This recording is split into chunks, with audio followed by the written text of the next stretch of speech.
دانیال کی رگیں بری طرح سے گلنے لگی، گلے پر واضح ہوتی نسیں پھول رہی تھی۔ آرزو شادی سے بتا دیتی وہ اپنی دوست کے ساتھ آئی ہے، لیکن دانیال کا یوں سے اس انداز میں پوچھنا آرزو کو سلگا گیا تھا۔ اوپر سے وہ کس طرح رعب جما رہا تھا اسے پر بجائے اپنی غلطی ماننے کے۔ اور تمہیں بھی کوئی حق نہیں آرزو خان یوں کسی کی بھی گاڑی میں منہ اٹھا کر بیٹھ کر گھر آنے کا۔ دوسرا وہ سرد سرخ ہوتی آنکھوں اس کی ہیزل آنکھوں میں گاڑے بولا۔ آرزو نے لب بھینچ لیے، نہ چاہتے ہوئے بھی آنسو ٹوٹ کر اس کی آنکھ سے بہہ گئے۔ Shut up Daniyal, just shut up, میں آپ کی ہر بات سہتی آئی ہوں، لیکن خبردار اگر آپ نے میرے کریکٹر پر انگلی اٹھائی میں ہاتھ کاٹ دوں گی آپ کے۔ دانیال سفیر اپنی آنکھیں چیک کروائیں، آپ بالکل نہیں، اپنے دماغ کا علاج کرائیں۔ آپ جس نے صرف فرنٹ سیٹ پہ بیٹھے لڑکے کو دیکھا تھا، بیک سیٹ پہ بیٹھی اس کی بہن کو نہیں۔ آنکھوں میں سرخی لیے وہ انگلی اٹھا کر بولی، اس کے لہجے میں ایک طوفان کی سی توانائی تھی۔ دانیال مٹھیاں بھیجے کہ اب ماتھے پر 3 بل نمودار ہوئے تھے۔ غصے میں اس نے بیک سیٹ پر دیکھا ہی نہیں تھا۔ چاہے تمہیں میرے انتظار میں کتنا ہی وقت کیوں نہ گزارنا پڑے، دوبارہ کسی کی گاڑی میں بیٹھ کر مت آنا آرزو خان، ورنہ پھر میں وہ کروں گا جو تم ہرگز پسند نہیں کرو گی، وہ وحشت زدہ لہجے میں بولا اور وہاں سے نکل گیا۔ غلطی تو دانیال سفیر خان کی تھی، مگر وہ دانیال سفیر خان ہی کون جو اپنی غلطی مان کر معافی مانگ لے۔ دوسرے کے آگے جھکنا اس کے مغرور ارادے کو کہاں گوارا تھا۔ آیا بڑا گاڑی میں مت بیٹھنا، پتہ نہیں خود کو کیا سمجھتا ہے چیل کہیں کا۔ آرزو نے نم آنکھیں صاف کی اور کپڑے لیتی واش روم میں گھس گئی۔ ایک تو خود ہی نہیں آیا تھا پک کرنے، اوپر سے روب کیسے جھاڑ رہا ہے۔ میں نے بہت سوچ سمجھ کر ایک فیصلہ لیا، جیسے کہ سب بڑوں کو پتہ ہے اس بارے میں، لیکن چھوٹوں کو بھی بتاتے چلے جائیں کہ معراج اور عائشہ کا نکاح بچپن میں ہو چکا تھا، اس لیے اب ہم سب باقاعدہ ان کی شادی کی ڈیٹ فکس کرنے والے ہیں۔ آغا جی نے سب کو دیکھتے خوشی سے کہا۔ وہاں اس وقت ہر کوئی موجود تھا سوائے دانیال کے۔ ماں نے اپنے بھائی کے چہرے پہ پھیلتی انجانی سے خوشی کو دیکھتے لب دبائے تھے، جو سر جھکائے بیٹھا تھا، جبکہ عائشہ کا دل کیا وہاں سے کہیں غائب ہو جائے۔ اس لیے 2 ہفتے بعد ہی عائشہ اور معراج کی شادی کرنے کا فیصلہ لیا ہے۔ ویسے بھی شادی کے بعد عائشہ نے ادھر ہی رہنا ہے، اور ٹھیک 2 ہفتے بعد میں ایک اور فیصلہ سناؤں گا جسے ہر قیمت پر سب کو ماننا ہوگا۔ آغا جی اپنے بیٹوں کو دیکھتے بولے تھے۔ سب لوگوں نے خوشی سے اس بات میں سر ہلایا۔ صفیہ بیگم، مہا، علی اور معراج کی والدہ نے اٹھ کر عائشہ کے سر پر پیار دیا تھا، جبکہ معراج خان چور نظروں سے اس کے سرخ ہوتے چہرے کو دیکھ رہا تھا۔ چلو پھر تیاریوں میں لگ جاتے ہیں، کام بہت ہے اور وقت کم۔ نور بیگم بھی خوش ہوتے بولی، جس پر سب لوگ ہی وہاں سے اٹھ کر آغا جی اپنے کمرے میں چلے گئے، جبکہ باقی سب عائشہ اور معراج کو دیکھتے ہوئے ان کے پاس سے گزر رہے تھے۔ عائشہ کو اپنا چہرہ تھکتا محسوس ہو رہا تھا۔ معراج بڑی پرشوق نظروں سے اسے دیکھ رہا تھا۔ عائشہ سنیں، میری شرٹ پریس کروا دیں، کل میری بہت امپورٹنٹ میٹنگ ہے۔ عائشہ کو آرزو کے ساتھ جاتے دیکھ کر وہ پیچھے سے بولا۔ عائشہ کا دل ہتھیلیوں میں دھڑکا تھا، جبکہ آرزو لب دبا گئی۔ جائیں عائشہ جی، شرٹ پریس کریں۔ آرزو لب دباتے وہاں سے باہر نکل گئی، جبکہ عائشہ گھبراتی ہوئی آگے بڑھ گئی۔ قدم اس کے کمرے کی طرف تھے اور معراج کے قدم اس کے قدموں کی پیروی کر رہے تھے۔ وہ ہاتھ پیچھے باندھے اس کے قدموں پہ قدم رکھتے چل رہا تھا۔ شرٹ کہاں ہے؟ کمرے میں پہنچتی وہ اپنے پیچھے کھڑے معراج کو دیکھتے بولی۔ اس کی عجیب بدلی نظروں نے عائشہ کے دل بری طرح دھڑکا دیا تھا۔ الماری میں ہی ہوگی، وہ لب دبا کر بولا، کیونکہ عائشہ تب تک سکون میں تھی جب تک ان کی شادی کا ذکر نہیں ہوا تھا، لیکن اب تو وہ بار بار اس کے سامنے آنے والی تھی۔ نکال دے، میں پریس کر دیتی ہوں۔ عائشہ نظریں جھکائے بولی۔ اس کی بات سنتے وہ بھاری قدم اٹھاتا اس کے قریب آنے لگا۔ عائشہ کے اپنی جانب بڑھتے قدم دیکھ کر گردن مزید جھکا گئی۔ تم تو ایسے ریئیکٹ کر رہی ہے جیسے میں تمہیں کھانے لگا ہوں۔ معراج ذرا سا جھکتے اس کے کان کے قریب سرگوشی کرتے بولا۔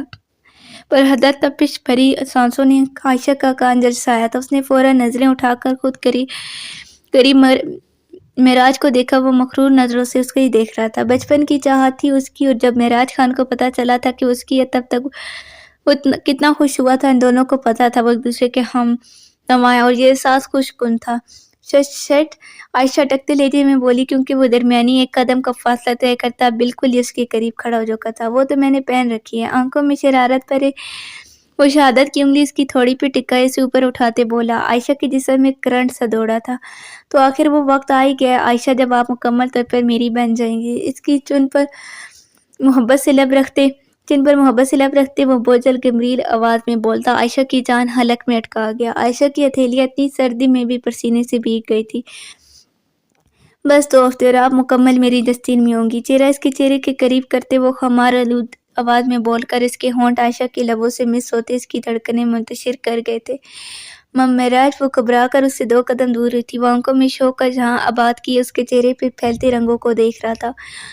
پھر ایک دلکش مسکراہٹ معراج خان کے لبوں پہ پھیل گئی. جب آپ میری دستگیر میں ہوں گی تو یہ ہرگز برداشت نہیں کروں گا. میں اپنے لفظوں پہ دباؤ دیتا بولا. عائشہ نے سر اٹھا کر اسے دیکھا جہاں جذبوں کی آنچ اس کی آنکھوں میں چمک رہی تھی. جائیں اب کہ میں شرٹ اتار کر دوں پریس کرنے کو. وہ لب دبا کر بولا. چہرے پر صاف شرارت واضح تھی. عائشہ فوراً وہاں سے نکلی تھی. پیچھے وہ شراری سے بالوں میں ہاتھ پھیر گیا. جبکہ عائشہ اپنے کمرے میں جاتی منتشر ہوتی دھڑکنوں کو سنبھالنے لگی تھی. اس کی آنکھوں میں جو جذبے چھپے تھے وہ عائشہ کو اپنے سیر میں قید کر رہے تھے. اس کا دل بغاوت کرتا اس کے سیر میں قید ہونے لگا تھا.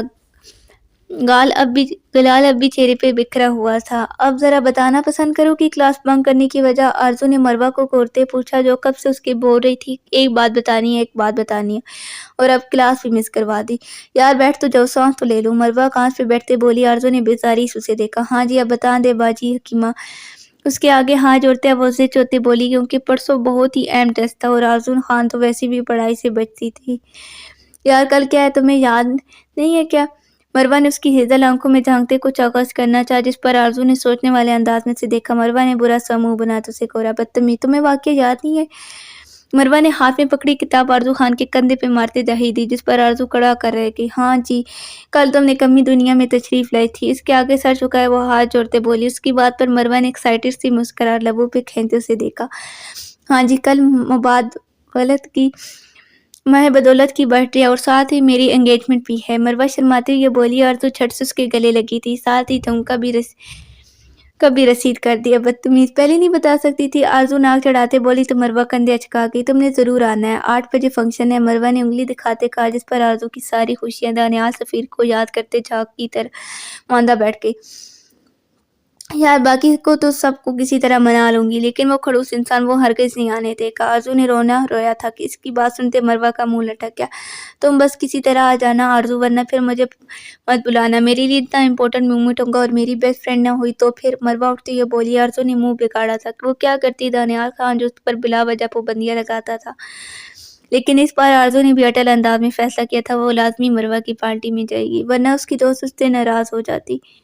گھر پہنچتے آرزو نے فوراً کپڑے چینج کیے تھے. شکر تھا کہ خان بابا انہیں لینے آئے تھے. اس وجہ سے وہ سارے راستے سوچتی رہی تھی کہ وہ کیسے کب بات کرے مروہ کی پارٹی میں اجازت مانگنے کے لیے. اس نے وہاں سے بھی ڈسکس کیا تھا جس پر اس نے صاف دانیال کا ڈراوا دیا جس پر آرزو کا حلق کڑوا ہوا. کیا کر رہی ہو آپ لیزے آپی؟ وہ کپڑے چینج کرتے کچن میں آئی. لیزے نے چونک کر اسے دیکھا. میں تمہارا بھوت تو نہیں دیکھ رہی؟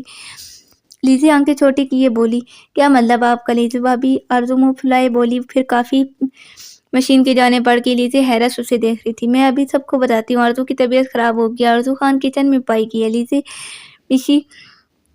لیزے کی 4 سالہ بیٹی کی دودھ کی فیڈر ہاتھ میں پکڑے لب دباتے وہاں سے نکلی تھی. پیچھے آرزو نے فل بیزاری سے ان کی پشت کو گھیرا. میں سفیان بھائی کو بتاؤں گی. بھابی آپ بہت چالاک ہوتی جا رہی ہیں. آرزو نے پیچھے سے آنکھ لگائی اور کافی نکالتے اور کافی کے ساتھ ایکسائٹمنٹ کرنے لگی تھی. بڑی مشکل سے اس نے کافی بنائی اور اسے کپ میں ڈالتے اس کی خوشبو اپنے اندر اتارتی. آرزو کا دل متلا اٹھا تھا. خرامہ چلتے وہ اوپر 3rd فلور کے فرسٹ روم میں گئی. دروازہ ہلکی سے ناک کیا اور اجازت ملنے پر اندر داخل ہو گئی. دانیال نے نظر اٹھا کر اسے دیکھا.